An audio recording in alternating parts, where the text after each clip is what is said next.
Wait for justice.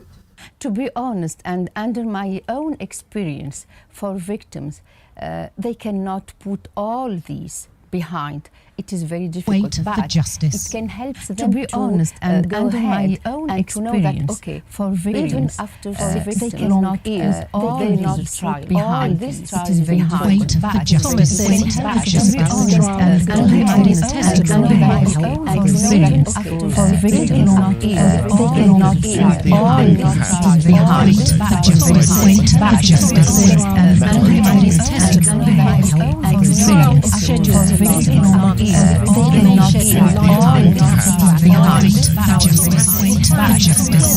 could have been prevented. Years on, Paris's cafes and bars are busy, but reminders and memories of that night are never very far away. Natasha Butler, Al Jazeera, Paris. Voters in Morocco are choosing new members of parliament and regional councils. The election comes during an economic crisis deepened by the pandemic and frustration over a lack of political reform promised a decade ago. About 18 million people are expected to vote. The election is the third since a new constitution was introduced in 2011. Our correspondent Jamal El-Shayal spoke to the Prime Minister Saad Eddine Al-Othmani as well as his opponent. He asked them about their predictions for these elections. We're here at the ruling Justice and Development Party's headquarters with the Prime Minister, Saad Eddine Othmani. Thank you very much for your time. Let me start by asking you about your predictions for these elections and your thoughts about the new election law. It's difficult to give a decisive prediction. However, we can say there are 4 parties that are contesting for parliamentary majority, and we are one of them. As for the election laws and reforms, they are squarely in favour of other parties. In fact, the aim of those who introduced the law was to reduce the Justice and Development Party's share of the vote. This isn't a conspiracy theory. They clearly stated that this was their intention. These parties failed in competing with us through engagement with the people, and that's why they united to introduce a law that doesn't take into consideration the popular vote, but instead divides seats in an unfair way. These elections come off the back of significant regional and international developments. Algeria severing its diplomatic ties with Morocco and Rabat's position vis-à-vis Palestinian liberation. Are these issues a priority for your party if you win the elections? Whilst there is a foreign minister, Morocco's foreign policy is decided by His Highness the King. The government assists in implementing these policies. However, sovereign strategic decisions are taken by the state, not the cabinet. We are committed to have good relations with different countries, and today Morocco plays a very important role regionally as it is a growing power. This causes issues with some countries, but we will continue to pursue a calm diplomacy while being decisive and unwavering when it comes to the key issue for Morocco, which is Moroccan sovereignty over all of the Sahara. We also caught up with the head of the Authenticity and Modernity Party, a political force that's been growing over the years here in Morocco that was established roughly about just over 10, 11 years ago. We're here at their headquarters in the capital, Rabat, with their head of the party. Thank you very much for joining us. What are your predictions for Wednesday's vote? These results will be extremely close. I believe there won't be more than 2 or 3 seats separating the winner from second place. Many analysts believe that voters have lost faith in the political process. There's a lack of excitement in the street. What are your views on that? It's not about loss of faith. These elections are taking place during unique times. It's a global pandemic, so we haven't been able to organise large rallies like we used to. But in our direct meetings with people, we've been able to connect with them, and the process will be a smooth one. With regards to foreign policy, what do you believe the main priorities will be for the next government? Our relationship with the Gulf is a priority. Our relationship with Europe requires reassessment. We might strengthen our relationship with the Gulf even more and allow for greater investment from the GCC. We should be more open to them than the EU because Europe now is struggling to deal with COVID and is incapable of playing the role it used to before. At least 41 people have been killed in a fire at a prison in Indonesia. The fire at the Tangerang jail near the capital Jakarta has been put out. More than 70 people were injured. Authorities are investigating whether overcrowding at the prison affected inmates' ability to get out. The prison housed hundreds more inmates than it was designed for. Jessica Washington has the latest. I'm here in Tangerang outside the prison, and we've just heard from authorities some new details about this tragic incident. We just heard from the Indonesian Minister for Law and Human Rights, who revealed some new information that firefighters did arrive on the scene about 13 minutes after the fire started, and they were able to put out the fire within about an hour and a half of it being reported. But unfortunately, the fire spread so fast, and according to authorities, they didn't have sufficient time to open up all of the cells while the fire was spreading, and unfortunately that meant that some of the inmates died in their cells without even getting the chance to be evacuated or escape from the flames. We also have learned that 2 of the victims were foreign nationals, an individual from South Africa and another from Portugal. Now, the minister also alluded to the problem of overcrowding in this prison, that this prison built in the 70s was intended to house around 600 inmates. Instead, there were more than 2,000 prisoners here, and authorities are looking into whether overcrowding hampered the evacuation attempt and whether that may have complicated things overnight when this fire began. The minister also apologized to the families of the victims, and as we have been standing here, we've seen some women arriving, the wives and mothers of those who perished in the fire, in absolute shock and crying over this tragic news. Still ahead on Al Jazeera, the UK is sailing its largest warship through the South China Sea as Beijing is flexing its muscles in the disputed waters. A victory for women's health and human rights campaigners. Mexico's Supreme Court rules that penalizing abortion is unconstitutional.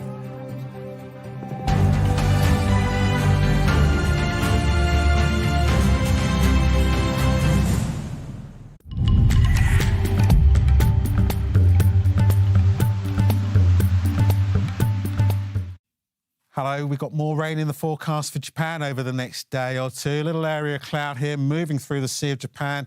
Wet weather coming in as we go on through the next 24 to 48 hours, courtesy this area of low pressure, which will swing its way through. Some big showers coming in, 27 Celsius there for Tokyo. Does move through, brighter skies coming through as that rain turns increasingly showery. It's making way for the next system, another rather more organised band of cloud and rain, which will make its way across northeastern parts of China, across the Korean Peninsula, and more showers just pushing into southern parts of Japan at that stage. Central areas of China seeing a few showers, Hong Kong largely dry, Taiwan will see a few showers. Draw your attention to these systems here. We have a typhoon, that's Shantou, that's in the open waters.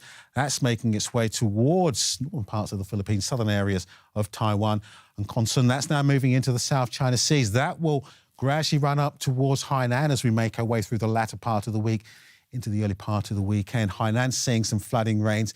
Then early next week, Shantou will bring some problems into Taiwan. Indochina stays very unsettled over the next few days. Some showers there for Malaysia and starting to see increasing showers for Indonesia.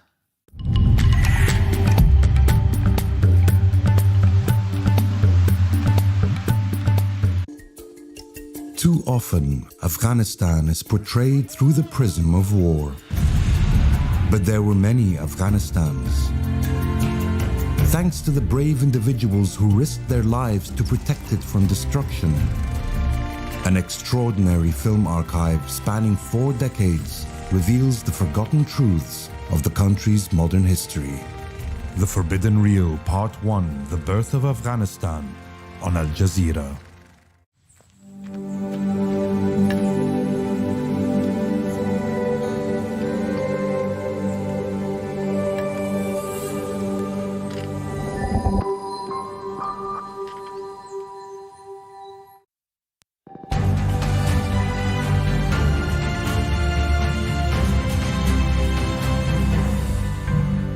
Watching Al Jazeera, a reminder of our top stories this hour. The US says it's concerned some people in Afghanistan's interim government are on global terrorism watch lists.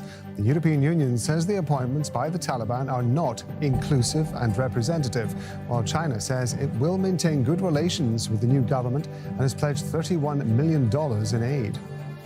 Security is tight in the French capital as the trial begins for 20 men charged over a series of attacks nearly 6 years ago. 130 people were killed and hundreds injured in the violence in Paris. Moroccans are choosing new members of parliament and regional councils. About 18 million people are expected to vote. This is the third election since the new constitution was introduced in 2011. A 12-ton bronze statue at the center of racial justice protests in the U.S. has just been removed. The statue of Robert E. Lee, a general in the Confederate Army during the country's Civil War, was taken down from its pedestal in the city of Richmond in Virginia. Its removal was the center of a legal fight in the state's Supreme Court. Well, let's go to Alan Fisher. He's live for us in Richmond in Virginia. Alan, I'm just reading that apparently nearly every other Confederate statue in this city has been removed by last summer, but by far this had a particular resonance, didn't it? This is Monument Avenue. This is where there was a line of Confederate statues, but this was the tallest and the most symbolic because General Lee led the Confederate Army. And remember, they were fighting to preserve slavery in the United States. It was seen as a symbol of white supremacy. And now you can see he's been removed from his plinth right to the heart of Monument Avenue here in Richmond, which remains a capital, the capital of Virginia, not the capital of any rogue state. And down to its left, you can see the statue itself. It didn't take long to take it off the plinth. In fact, it was just over an hour from putting on the straps to pulling it off the plinth. They used hammers and saws to cut it free. And to the chants of "Nana, hey, hey, goodbye," it was pulled down onto the ground. It's one of 160 statues that have been removed across the country in the last year or so after the death, the murder of George Floyd and the nationwide racial justice protests that followed. And many people thought that these symbols were simply part of a past that had to be, well, not forgotten, certainly not acknowledged, with huge statues in the centre of living American cities. For many African Americans that we spoke to here this morning, they felt embarrassed and shame and humiliated. One, that their city had that, and two, every time they passed by, it was a reminder that somewhere someone considered them less than a full citizen. So they are delighted to see the back of this statue. What happens to it now?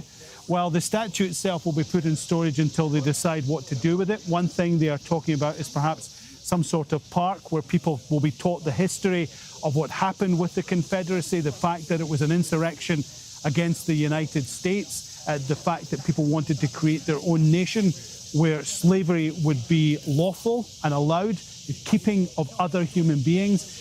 The plinth remains there for the moment. They haven't decided what they're going to do with that, but that's perhaps quite symbolic and a reminder that although America has moved significantly on issues of racial justice in the last year, there are still many obstacles in the way, still a lot of work to be done. For a lot of the people that we've been speaking to here over the last couple of hours, this is a victory, but it's by no means winning the war. It is a victory, a small victory, when something like this, something that is so significant and symbolic, a symbol of hatred and white supremacy, is finally removed. But they say there is still a long way to go. Alan, thanks very much indeed. Alan Fisher talking to us from Richmond in Virginia. Saudi-led coalition forces have reported to have carried out airstrikes against Houthi-controlled areas in southwest Yemen. Houthi-run media outlets say planes launched 15 raids near Taiz airport on Tuesday. If it's confirmed, they'll be the first coalition attacks on Houthi positions in Taiz in more than a year. Houthis are believed to have used the airport to attack a government military base last month, killing at least 30 soldiers. The Chinese military says it's expelled a U.S. guided missile destroyer that sailed too close to islands claimed by Beijing in the South China Sea. It comes as a UK naval fleet docks in Japan on a tour of the Indo-Pacific. London says it's focusing on the region during increased Chinese activity in disputed waters. Katrina Yu has more from Beijing. Japan's Defense Minister, Nobuo Kishi, was given a tour of the UK's largest and most powerful warship, the HMS Queen Elizabeth, as it docked near Tokyo.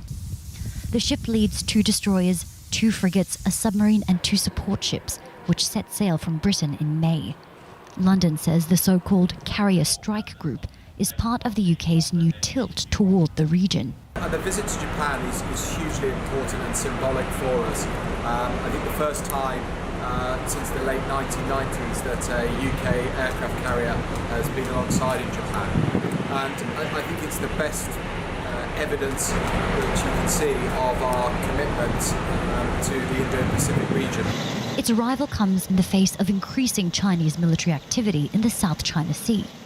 Beijing claims most of the contested waters, territory also claimed by many of its neighbors, including Vietnam and the Philippines. Japan says China is its main national security threat and says intensifying Chinese activity around Taiwan has created a sense of crisis. Beijing considers the self-ruled island a rogue Chinese province. Chinese ships have shadowed the British fleet. Beijing has warned the UK against provocation. We hope relevant countries will play a constructive role in promoting peace and stability in the Asia-Pacific, rather than doing the opposite. The UK isn't the only nation conducting exercises in the region. The US and several of its other allies have recently sailed ships through the waterway. China has responded by announcing a new maritime law requiring ships carrying a certain type of cargo, including submersibles or radioactive material, to report to Chinese authorities. Analysts say the move is part of Beijing's efforts to establish jurisdiction over the South China Sea. Chinese experts say the law updates existing regulations and is focused on safety. The ships carrying dangerous cargoes, especially those radioactive materials and those toxic materials, are different from 40 years ago. So I think it's becoming a more common state practice of coastal states to promulgate its own laws and regulations regarding these dangerous ships passing through its territorial sea. Dr. Yen says Beijing considers the British fleet's presence in the South China Sea to be unfriendly, but the warships have so far steered clear of islands claimed by China. Their mission will continue until the end of the year. Katrina Yu, Al Jazeera, Beijing. A new UN report into global disasters says increasingly extreme events are interconnected and compounding each other. The study examined 10 disasters in the past 2 years, including Arctic heat waves, a freeze in Texas, and the pandemic. It says all the events are connected to human activity, whether from greenhouse gas emissions or insufficient risk management, and separate disasters are overlapping. Cyclone Amphan last year caused a rise in COVID-19 cases in northern India after forcing people to crowd into shelters. Researchers say solutions are also interconnected. Reducing emissions will decrease disasters along with their frequency and overlapping consequences. Zita Zepesvari is a senior scientist at the United Nations University Institute for Environment and Human Security. She says individual actions have an important effect. It is important to recognize that there is not such a thing as a natural disaster. So there's a natural hazard which combines then up with our vulnerabilities, with our lack of ability to cope or to respond. So we need to increase our adaptation efforts. So what does it mean rebuilding if we expect that some of these events will hit again and again? Do we need to take much more into consideration that some of the areas we are living in will see these extreme events again and again. We all understand the urgency, that there is no time we can lose. We can't afford to do maladaptive actions to respond to one crisis and then actually make another one worse. For example, taking action for climate change, but reducing biodiversity. So we need to see this, so to say, in an integrated way. And we also need to recognize that every one of us, so as a citizen, can also contribute. We need to know our risk. We need to reduce our own risks by taking out insurance, by flood-proofing our houses, by stocking water or food. So recognizing also what everyone can do by him or herself is important. Patients in a hospital in Mexico have died after it was flooded. Others had to be rescued from the building in the town of Tula. Officials say at least 16 people were probably killed by a lack of oxygen after the power went out. Many patients had COVID-19. Mexico's Supreme Court has decriminalized abortion. It unanimously ruled that penalizing terminations is unconstitutional. That means courts in Mexico can no longer prosecute abortion cases. It's a major victory for pro-abortion rights advocates as parts of the United States enact tougher laws against the procedure. Manuel Rapalo reports from Mexico City. Anti-abortion activists demonstrating outside Mexico's Supreme Court on Tuesday. They're protesting a landmark decision by Mexico's High Court, declaring that the criminalization of abortion in the state of Coahuila is unconstitutional. The unanimous ruling sets a precedent for the decriminalization of abortion nationwide. Señoras y señores ministros, ladies and gentlemen, ministers, today is a historic day for the rights of all Mexican women and pregnant people. From this moment on, it will not be possible to prosecute any woman who has an abortion in the cases that this constitutional court has considered valid. Women's groups and advocates of abortion rights are celebrating what they call a watershed moment. The court has spoken. Abortion should not be punitive. It should not be criminalized. This resolution will give legal recourse to women who today are in prison to regain their freedom. Experts warn that while the wheels are in motion for the decriminalization of abortion across Mexico, it will continue to inflame divisions in a country with deep conservative Catholic traditions. With this decision by the Supreme Court, Mexico becomes the most populous country in Latin America to move toward decriminalization of abortion. Mexico is also one of the most Catholic countries in the world, and conservative rights groups have vowed to continue to push back against the court's decision on abortion rights. The move in favor of abortion in Mexico comes at a time when, across the border, U.S. states are restricting women's access to terminations, particularly Texas. Many in Mexico believe Tuesday's court ruling will eventually allow U.S. women to turn to Mexico for safe and legal abortions. That women will no longer be prosecuted. That would include all women, not only Mexican women, but Mexican territory. But as it does not mean that services have to be provided as such, then we won't be expecting necessarily that women from Texas would find more access to services in Mexico than they would in their own country. But this is what we would be aspiring to in the near future. Mexico's president, not an outspoken proponent of abortion rights, stressed that the decision was the court's to make and promised not to interfere. Manuel Rapalo, Al Jazeera, Mexico City.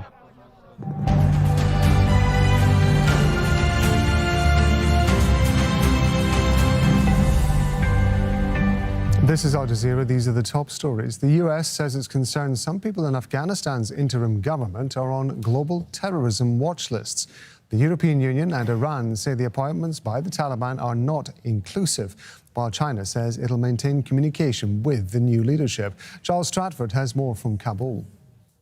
It's fair to say that the majority of them, whether they oppose the Taliban or support them, are expressing a great sense of relief. There is a sense that finally there is potentially the opportunity, despite the pressures on this country and on this administration, to prove that they're going to stick to their promises and protect human rights. Potentially people are saying, well, now we can start again. Most importantly for them is security and getting food on the table for their families. Interestingly, we've been speaking to a number of women as well, and we know that there are no women have been given portfolios in this administration. The women that we spoke to said that it is vital that women are given the opportunity to stand in this government. Security is tight in the French capital as the trial begins for 20 men charged over a series of attacks nearly 6 years ago. 130 people were killed and hundreds were injured in the violence in Paris. Voters in Morocco are choosing new members of parliament and regional councils. About 18 million people are expected to vote. The election's the third since a new constitution was introduced in 2011. A 12-ton bronze statue at the center of racial justice protests in the U.S. has been removed. The statue of Civil War Confederate General Robert E. Lee was taken down in the city of Richmond. patients in a hospital in Mexico have died after it was flooded during torrential rain. Others had to be rescued from the building in the town of Tula. Officials say at least 16 people were probably killed by a lack of oxygen after the power went out. At least 41 people have been killed in a fire at a prison in Indonesia. The fire at the Tangerang jail near the capital, Jakarta, has been put out. Authorities are investigating whether overcrowding prevented inmates from getting out. Those are the headlines. The news is going to be back here on Al Jazeera in about half an hour after the stream. Goodbye. It shocked the world and changed the US forever. But after a vengeful war in Afghanistan, how much has changed and at what cost? Al Jazeera looks back on 20 years since the 9/11 attacks.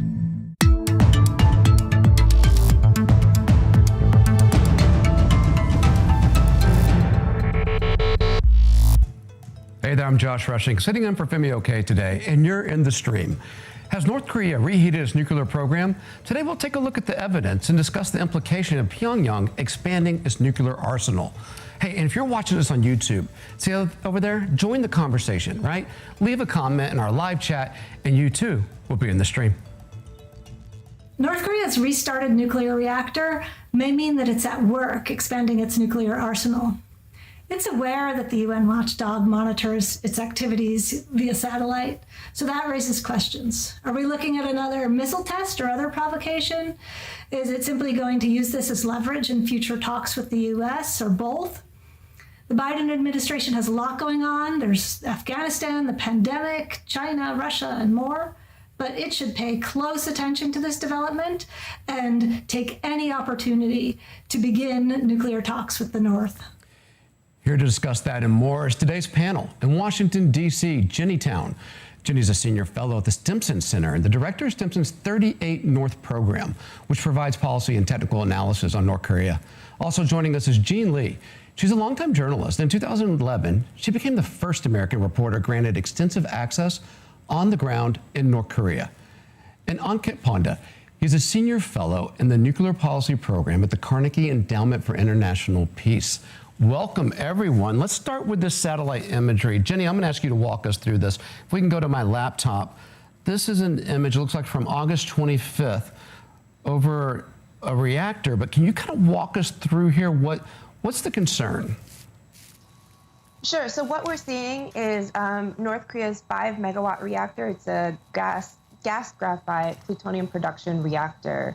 And where the arrows point to the cooling water outfall, what this is usually a signature that the reactor is running. And so we're seeing some of the wastewater being expunged, meaning that there's some kind of operations, whether they're flushing out systems or whether they're actually producing plutonium is still in question.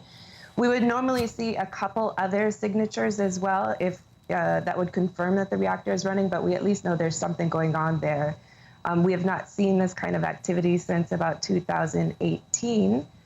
And this is important because, during the past couple of years, North Korea has continued to enrich uranium, which is also used for nuclear weapons. But it does need plutonium if it's going to build the more advanced nuclear weapons designs, such as thermonuclear weapons or even the miniaturized warheads. And these are all goals that Kim Jong-un laid out in his 8th-Party Congress in January of things that North Korea will develop over the next 5 years. And so to see this is really a sign that North Korea is continuing to move forward with its WMD development and advance its nuclear capabilities. Ankit, do you know, could this be doing anything else? Does this reactor have any other purpose? Well, so Jenny's absolutely right that plutonium production is really the reason this reactor exists and the reason that, the international community has grown so familiar with the Yongbyon complex over the 30-plus years of attention that's been given to this reactor and to broader facilities nearby this reactor as well. I do want to add, one just technical note is that while the reactor is the sole known source of spent fuel that North Korea reprocesses nearby for the production of plutonium and use of nuclear weapons, something else that this reactor, I think, has an important role in producing in North Korea is tritium, which is an isotope of hydrogen that's necessary for thermonuclear weapons, which specifically, as Jenny pointed out, Kim Jong-un this January specifically called for the additional production of thermonuclear weapons. So it's a concerning and serious development. I would, however, emphasize a point that Jenny also raised, which is that, this is not North Korea restarting its nuclear program. The nuclear program was never suspended. They were producing uranium all while the summits were going on with the Trump administration.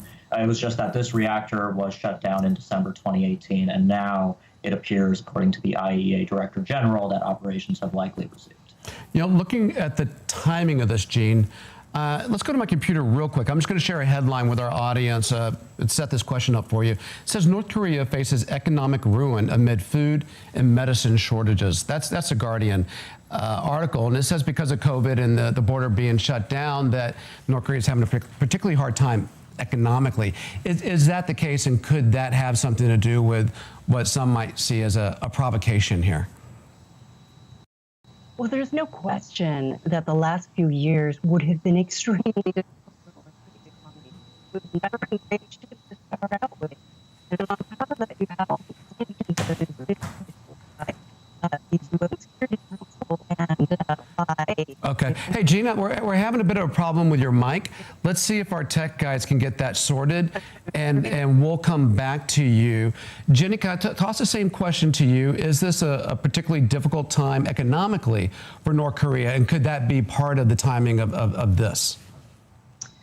It's definitely a difficult time for the North Koreans with the prolonged border shutdowns because of COVID. There's just been a lot of problems that they're dealing with.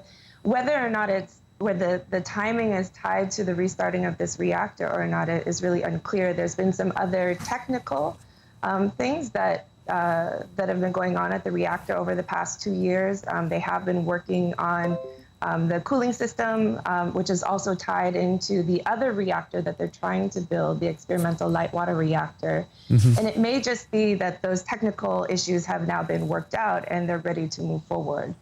So I wouldn't connect all the dots so clearly. So there's a couple of comments on our YouTube already that I want to bring into the conversation. Michael says nobody has any interest in invading North Korea. Ricardo de Sousa says North Korea will be testing the new USA administration to see how far they can go. Ankit, is this a test for the Biden administration? I don't really think so. I mean, look, the simplest reason for why North Korea restarted this reactor and is potentially producing more plutonium is simply because North Korea is a nuclear weapon state that intends on keeping its nuclear arsenal and expanding its nuclear arsenal. Kim Jong-un has been quite clear back in 2018, before the summits with the South Korean president and the U.S. president.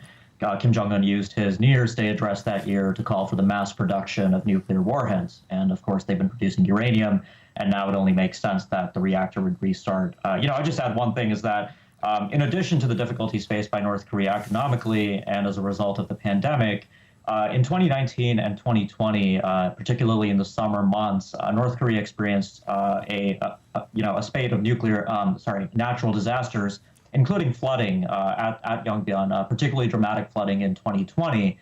So Jenny's right that they have been maintaining the site, pursuing upgrades to the cooling system. But it also is possible that the reactor restarting now instead of potentially last year or last fall, before the Biden administration was even inaugurated, may have been a result of unexpected damage from those natural disasters and the flooding at the site. I want to bring in another comment. This is from Alejandro Chao de Benos. He's in Spain. He's a special cultural delegate for North Korea. Here, check this out. The only choice that a small country like the DPRK with 27 million people that it has to defend itself and preserve the life of its citizens and to not end up like Iraq, Afghanistan, and many other countries under the boots of the US imperialism is to develop the nuclear power.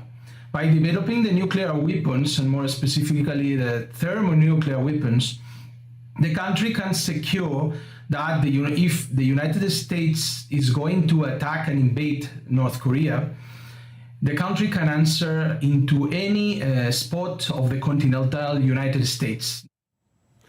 So, Jenny, why shouldn't North Korea have nukes? I mean, if he gets up the program, is an example of what happened with Gaddafi and Saddam. Right. Did he take a lesson from that here? Oh, he absolutely did. And I think there was a lot of discussion even at that time as if Gaddafi, if Hussein had nuclear weapons, would the U.S. have done, would those actions have been taken? I think there is a case to be made. You know, there's some understanding of North Korea is a small country, and it is a small country in the middle of large powers. And of other countries that have nuclear weapons, either their own or by proxy by the U.S. And so I think there was a serious security underpinning to that decision to go nuclear, although it does also serve other purposes as well, including, you know, the prestige of being part of the nuclear club and also the ability to coerce more effectively.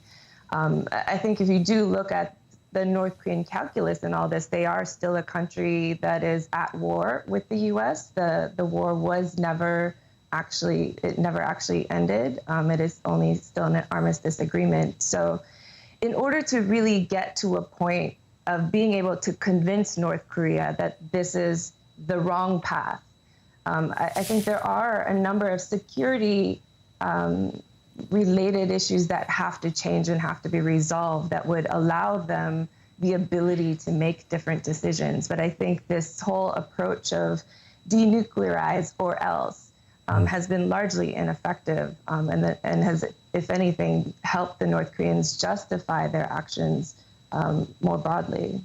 So, Jean, are you back with us now? I was hoping that you might fill us in a little bit on the people of North Korea and how they're affected by the sanctions and what's happening with the economy there and how that plays into this. Yeah, sorry about that. And what I was saying about the sanctions is there's no question that the economy of North Korea has been hard hit. But I think we need to make a distinction between the regime and the people. The people have been sacrificed. Their well-being has been sacrificed by the leadership for a larger goal that Kim Jong-un has. I do worry about the everyday lives of the ordinary North Koreans, and it was tough before all of this in the last few years, and it's got to be even tougher now. But let's be clear: this is Kim Jong-un treating his people like a human shield and holding them hostage to this kind of hardship because he has a bigger goal. He is making certain decisions that is putting his people in harm's way because he has a bigger goal, which is to get his nuclear program to the point where perhaps the world has to treat North Korea as a nuclear power, and that a point where he can hold on to those weapons while perhaps negotiating some of them away. So it's a really tricky question. You know, I think that we all care about the state of the North Korean population. But it's Kim Jong-un himself who is holding them hostage and is making decisions that is putting them in harm's way. What does that mean for the effectiveness of sanctions? Does the pain pass right through Pyongyang to the people and they don't get any kind of diplomatic payoff for it? So these sanctions I do think that the North Koreans are incredibly clever. They've been dealing with sanctions for a long time. They are very clever and very good at getting around them. And sanctions are not effective unless they're enforced. So one of the challenges, of course, is to make sure that the sanctions are effective. And that is a challenge. China, for one, and I would say Russia possibly, they don't want to see North Korea crumble. They don't want to see this destroyed economy on their doorstep. And so they will, even though they signed on to sanctions that the UN has imposed, they may try to find a way to make sure that North Korea doesn't collapse. Now, and the other thing that I am very concerned about is how this is driving the North Koreans to look at ways to make money that they need, not only for the nuclear program, but also to keep their economy afloat. And so I'm looking very closely at cyber. How is all of this driving the North Koreans to elicit other illicit means to make sure that they're getting the money that they need to keep the people, to keep the leadership afloat and to keep that nuclear program expanding? So if sanctions have like yeah, jump in, Jenny. Please do. Yeah. Just to add to that, you know, I agree with a lot of what Jean said, and the reality is that the effect that sanctions have really does affect the people more than the regime. The regime will be the last people to feel that. And so the point of sanctions has largely been to deprive the regime of money and raise the cost of them making certain decisions and continuing to pursue their nuclear development. But especially the sanctions on commercial sectors, for instance, the people that get hit first are the fishermen, the farmers, the people who, have now lost markets and lost things. And now with the border closures, everything is exacerbated because there's no longer the ability to get goods in for the people who were working in the markets and selling goods to get goods from China to sell in the markets. And so it's having this whole COVID complication is having, a lot of compounded effects on the people themselves. But the people who will feel it the last and the least are going to be the elites, the one who we say that we're targeting the sanctions on. Yeah, so if you're looking at sanctions as the stick, maybe he's looking for a carrot. I want to bring in Angela Kane. She's a Sam Nunn Distinguished Fellow for Nuclear Threat Initiative, who has a question about what can be offered to him. North Korea has been a nuclear power for some time already. It is always being demanded in the media that there has to be the complete denuclearization of North Korea. And to my mind, Chairman Kim Jong-un is not going to undertake this anytime soon. He wants to be recognized. He wants to be recognized as a nuclear power and at the same standing as, for example, Pakistan and India, who are also nuclear powers, but not in the Non-Proliferation Treaty. So the demand of DPRK to dismantle all of their nuclear weapons, what is going to be the counteroffer that is being given? And there is nothing right now. Ankit, do you have any insight on that? Yeah, so the North Koreans, I think, have told us on multiple occasions, clearly and in vague terms in some cases, what they're looking for. At the Hanoi summit, for instance, in February 2019, the North Korean request was for the United States to offer a very sort of large package of sanctions relief, mostly focusing on the UN Security Council resolutions that were passed in 2016 and 2017 with Russian and Chinese support at a time when North Korea was very rapidly expanding its qualitative capabilities insofar as its nuclear deterrent was concerned. Apart from that, on the security side of things, there's a basket of measures that the North Koreans call the hostile policy, U.S. hostile moves. This includes everything from the provision of U.S. extended nuclear deterrence to allies in Northeast Asia, to physical U.S. the presence